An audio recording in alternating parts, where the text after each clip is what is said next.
Welcome to Manjula life ஸ்டைலுங்க. இன்றைக்கி நம்ம இருக்கிற காய்கறியில் வச்சு இன்னைக்கு காய்கறி குழம்பு வைக்க போகிறோங்க. அதுக்கு தேவையான பொருட்கள் பீன்ஸ், நுல்கூல், கேரட், உருளைக்கிழங்குங்க. இது வந்து மசாலா அரைப்பதற்கு சின்ன வெங்காயம், இஞ்சி, பூண்டு, சோம்பு, பட்டை, கிராம்பு, தேங்காய், 2 தக்காளி, கறி மசால் தூள் 3 ஸ்பூன், வெறும் மல்லித்தூள் 1 3 ஸ்பூனுங்க. இதை அரைக்கிறதுக்குங்க. இது எங்கள் வீட்டில் இருக்கிற காய்கறிகளை வச்சு நான் சிம்பிளாக செய்கிறேங்க. உங்களுக்கு வேணும்னா நீங்கள் இதில் காலிஃப்ளவர் சேர்த்திக்கலாம், பச்சை பட்டாணி சேர்த்திக்கலாம். சேர்த்து நீங்கள் செஞ்சீங்கன்னா நல்லா இருக்குங்க.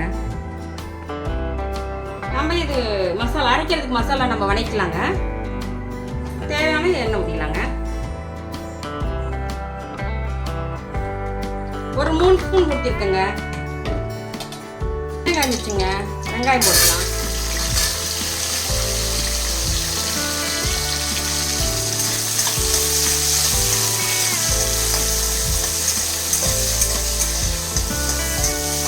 தக்காளி போட்டுக்கலாங்க. ஒரு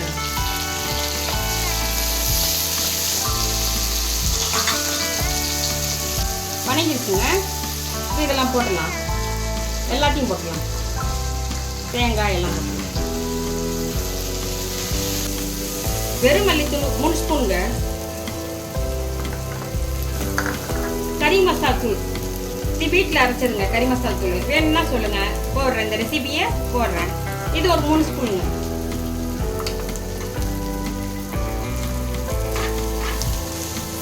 எல்லாம் போட்டு ஒரு வணக்கிடுவோங்க. வணங்கிருச்சுங்க. இதை ஆற வச்சு அரைச்சிட்டு அப்புறமா காணணும். ஆறிடுச்சுங்க, அரைச்சிருவோம். இப்போ நம்ம வணக்கி வச்ச பொருளெல்லாம் நம்ம அரைச்சிருவோங்க. அரைச்சிட்டு குழம்பு கூட்டி வச்சுருவோங்க. அரைச்சாச்சுங்க. இந்த பதத்தில் அரைச்சிக்கங்க. நல்லா நெகின்னு அரைச்சிக்கங்க. நல்லா நெகின்னு இருக்கணும்.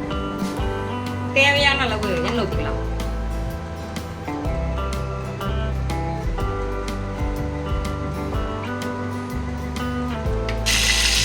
கடுகு உளுத்தம்பருப்பு ஒரு ஸ்பூன் போட்டுக்கலாங்க.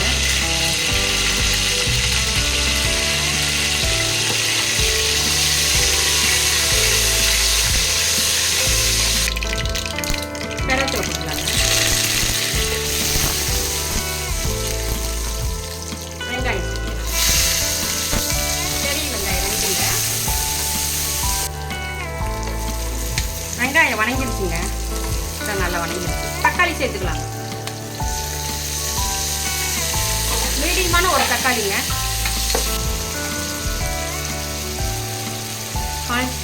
மஞ்சத்தூள்,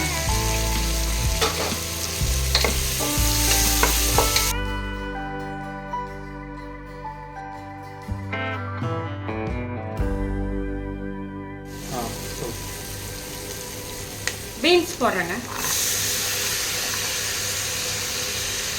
உருளைக்கிழங்கு போடுறேங்க. நுல்கோல் போடுறேங்க. கேரட்,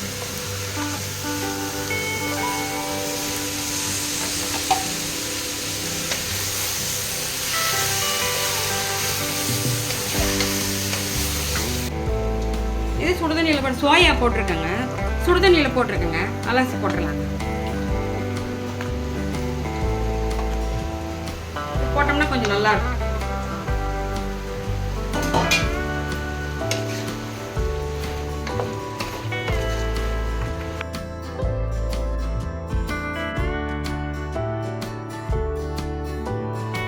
பறிச்சு வச்ச மசாலா ஊற்றிக்கலாம். அதில்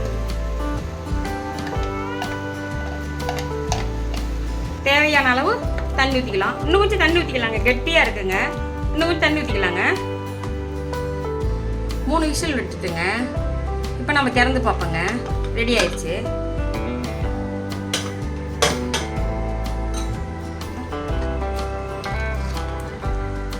நல்லா வெந்துருச்சுங்க.